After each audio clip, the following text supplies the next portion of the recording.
కమలాసన వాసినీం పరబ్రహ్మ రూపాత్మికాం విశ్వమాతృస్వరూపిణీం త్రిజగదీశ్వరీం భాస్వరాం శుభ్రవస్త్ర విభూషితాం బహువిధాలంకార శోభాన్వితాం తాం శ్రీ మహాలక్ష్మీకాం ప్రణమతాం సర్వార్థ సిద్ధిప్రదాం.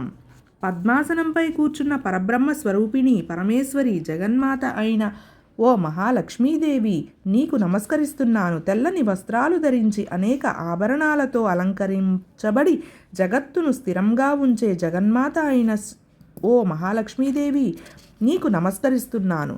శరన్నవరాత్రులందు ఆశ్వీజశుద్ధ షష్ఠి నాడు దుర్గా శ్రీ మహాలక్ష్మీదేవిగా తన భక్తులకు దర్శనమిచ్చి సమస్త దారిద్ర్యములను నాశనం చేసి వారిని తరింపచేస్తుంది. శ్రీ మహాలక్ష్మీదేవి విష్ణుసతిగా, చంద్ర సహోదరిగా, సమస్త లోకాలకు ఐశ్వర్యలక్ష్మిగా, త్రిశక్తి రూపిణిగా మరియు మహిషాసుర మర్దినిగా పూజలందుకుంటుంది. ఆమె భక్తులకు ధనధాన్య వస్తువులు, సంతానం, రాజభోగాలు, ఆయురారోగ్యాలు, వీరత్వము మరియు విజయమును ప్రసాదిస్తుంది. శ్రీ మహాలక్ష్మీదేవి అష్టలక్ష్ములుగా పూజించబడుతుంది. ధనలక్ష్మి, ధాన్యలక్ష్మి, ధైర్యలక్ష్మి, విజయలక్ష్మి, విద్యాలక్ష్మి, సౌభాగ్యలక్ష్మి, సంతానలక్ష్మి, గజలక్ష్మి. శ్రీ మహాలక్ష్మీదేవి చతుర్భుజి.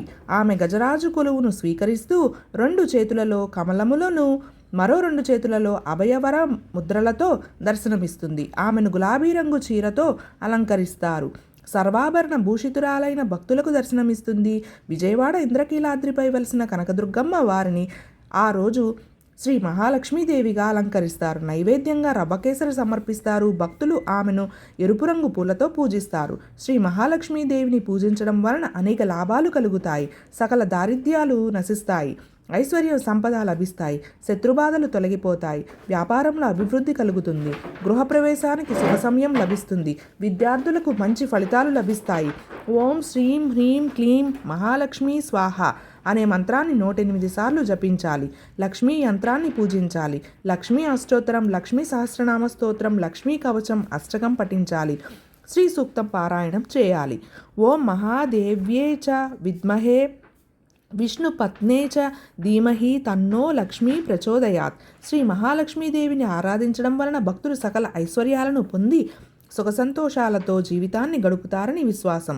ఆమె అనుగ్రహంతో జీవితంలో స్థిరత్వం, సంతృప్తి లభిస్తాయి.